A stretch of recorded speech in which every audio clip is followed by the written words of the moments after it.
В эфире «Актуальное интервью», в студии Мадина Халикова. Здравствуйте. Каждый из нас, вероятнее всего, сталкивался или еще познакомится с процедурой принудительного исполнения вступивших в законную силу исполнительных документов со стороны службы судебных приставов. Нередко у граждан возникают вопросы относительно правомерности таких или иных действий приставов-исполнителей. Надзор за данной деятельностью осуществляют органы прокуратуры. Как органы прокуратуры характеризуют состояние данной законности в данной сфере? Какие права и обязанности есть у взыскателей и должников в рамках исполнительного производства? Эти и другие вопросы мы сегодня обсудим с начальником отдела по надзору за исполнением законов в социальной сфере прокуратуры Республики, старшим советником юстиции Вячеславом Никифоровым. Вячеслав Николаевич, здравствуйте. Здравствуйте. Кто же все-таки является сторонами исполнительного производства? Ну, с вашего позволения начну с характеристики данной сферы. Статистические данные, к сожалению, дают нам право констатировать увеличение количества жалоб как в органы прокуратуры, так и в суды и вышестоящим должностным лицам службы судебных приставов. Ежегодно в рамках прокурорского надзора нами выявляется, органами прокуратуры республики выявляется свыше 1000 нарушений, принимается свыше 700 мер реагирования. Но это усредненные показатели. И в связи с этим мы сделали вывод о том, что как взыскатели, так и должники не знают своих прав и обязанностей, которые предусмотрены федеральным законом об исполнительном производстве. Ну, этому и посвящена, грубо говоря, моя тема сегодняшнего выступления. Ну и все-таки, да, какие права и обязанности есть? Переходя к сторонам, классическая ситуация – это должник и взыскатель. Есть определенные особенности. Должниками и взыскателями могут быть граждане, индивидуальные предприниматели, юридические лица, организации, некоммерческие организации, органы государственной власти. Есть определенные исключения, они касаются несовершеннолетних лиц. То есть несовершеннолетние лица в возрасте до 14 лет, они осуществляют свое участие в рамках исполнительного производства через законных представителей. Представителями могут быть только дееспособные лица, обладающие соответствующими правами и обязанностями и имеющие соответствующие документы. Что касается лиц в возрасте от 14 до 18 лет несовершеннолетних, они осуществляют свои права самостоятельно, но с исключениями. В случае, если судебный пристав, исполнитель в ходе исполнительного производства поймет, что имеются определенные трудности, он все равно для таких лиц вправе привлечь к процессу принудительного исполнения орган опеки и попечительства, либо представителя несовершеннолетнего. Переходя к правам и обязанностям, может, мы перейдем? Ну, давайте. Отмечу только, что граждане и юридические лица, они могут участвовать в исполнительном производстве как лично, так и через своих представителей. Как бы, в принципе, это всем понятно. Правам и обязанностям. Если их разбивать, сначала посмотрим права. Да? Если федеральный закон подразумевает как общие, так и специальные, федеральный закон об исполнительном производстве, как общие, так и специальные права для сторон исполнительного производства. Общие – это вся та работа, которая происходит в рамках исполнительного производства. То есть, как должник, так и взыскатель имеет право знакомиться с материалами исполнительного производства, делать из них выписки, снимать копии, заявлять отводы, ходатайства, возражать против ходатайств сторон, обжаловать действия судебного пристава, заключать мировые соглашения, давать объяснения, участвовать в совершении исполнительских действий, а также ходатайствовать о приостановлении, рассрочке исполнительного производства. Это общие права, которые есть как у взыскателя, так и у должника. Если переходить к специальным правам, то есть сначала начнем со специальных прав взыскателя. Да? Он имеет право непосредственно обратиться в службу судебных приставов с исполнительным документом для того, чтобы его начали принудительно исполнять. Он вправе сообщать судебному приставу имущественное положение должника, то есть где он работает, какое у него есть имущество, требовать, не требовать, а просить немедленно наложить арест на денежные средства, которые есть на счетах, на имущество, ограничить должника в определенных правах для своевременного исполнения исполнительного документа. Ну и также он имеет в рамках исполнительного производства право отказаться вообще от требований исполнительного документа. Это, в принципе, право тоже у него есть. Переходя к специальным правам должника. Должник имеет право освободить себя от исполнительского сбора, это тоже мера ответственности, если в течение 5 дней с момента возбуждения исполнительного производства он добровольно исполнит требования решения суда. То есть уплатит денежные средства, либо требования неимущественного характера, передаст какую-то вещь, либо другие действия совершит. как бы, в принципе, это, ну, вот, основное правомочие. И плюс еще он имеет право сохранить свое имущество, должник, да, которое ему необходимо для поддержания своей жизнедеятельности и обеспечения содержания своих несовершеннолетних иждивенцев. Ну, например, есть перечень имущества первой необходимости, на которое не может быть наложен арест. То есть это приборы бытовые, домашние, да, то есть, которые необходимы обязательно. Это только должник, гражданин имеет такое право. То есть это кухонная плита, ну и так далее. В принципе, все понимают. Переходя к обязанностям.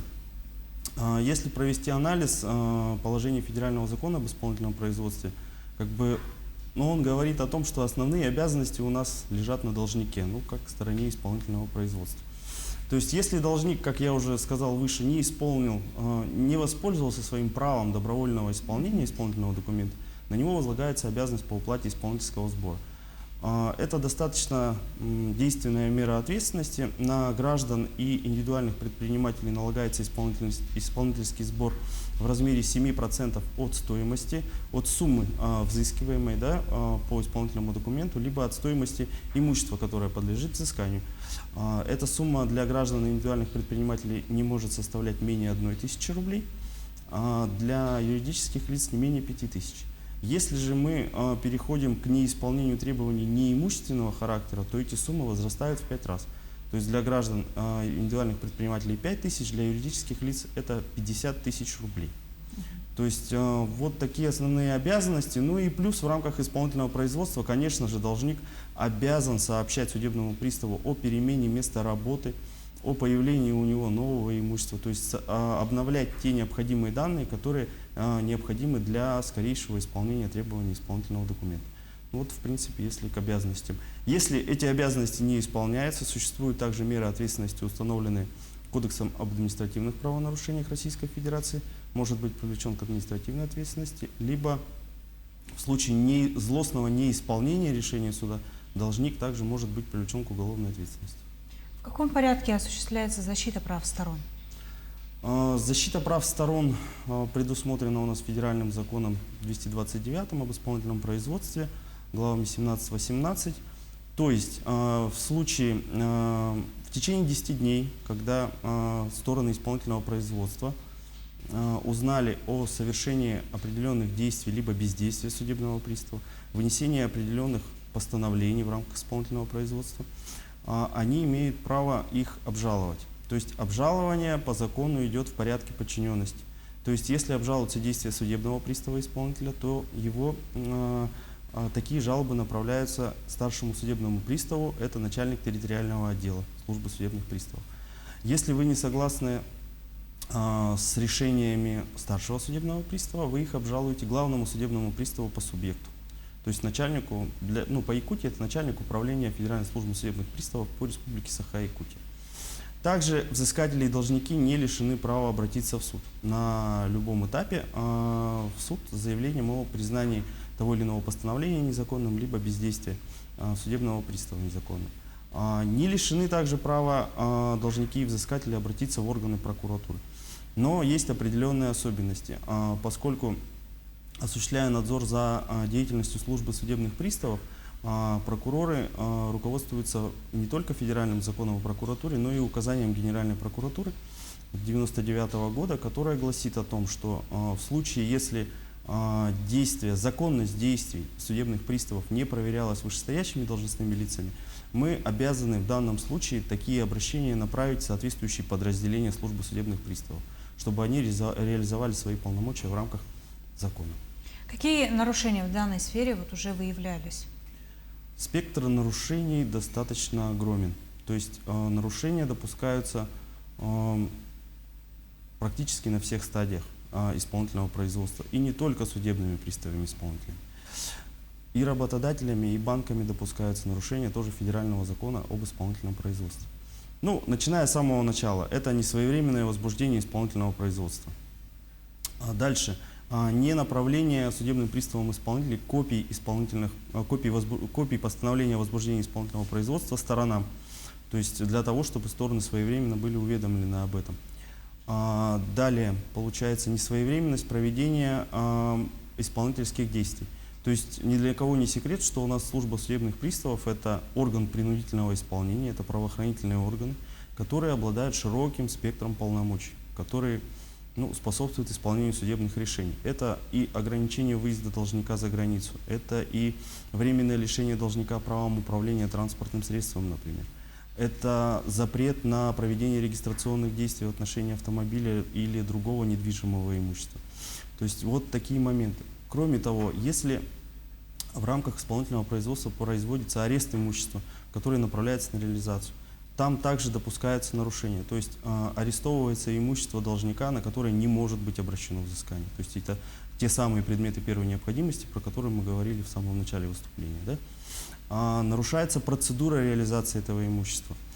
Если покупательский спрос на имущество отсутствует, то есть не производится снижение цены этого имущества для последующей реализации. Не предлагается имущество нереализованное взыскателю в качестве исполнения судебного решения. Выносятся незаконные постановления о прекращении исполнительного производства либо о возвращении исполнительного документа взыскателю. Но это только вот те самые наиболее распространенные, но все равно, понимая, что людям будет интересно, да, услышать в рамках данного выступления, сразу продолжу.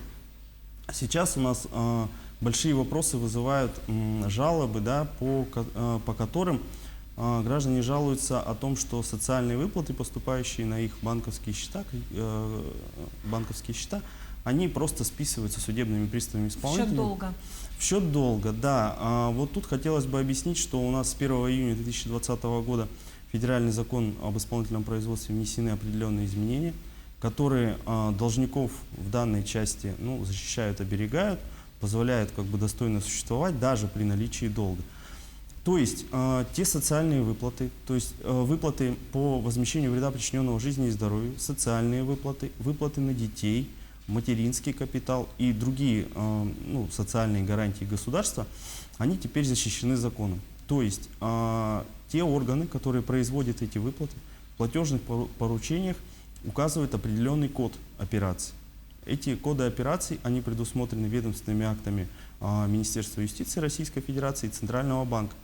Поступая в банковское учреждение, соответственно, на счет должника, банк уже видит эту кодировку. И если должник должен деньги, он уже рассчитывает сумму, да, тот процент, который взыскивается с должника, да, например, не более 50% или 30%, без учета этих социальных выплат. То есть происходит так называемое, в быту называется такое окрашивание счетов, да, и эти выплаты, они уже не взыскиваются. Но все равно нарушения продолжают допускаться, поскольку некоторые органы некорректно работают, некоторые работодатели некорректно работают, и эти коды не проставляют, что и у нас сподвигает людей обращаться в органы прокуратуры и в другие органы абсолютно обоснованно.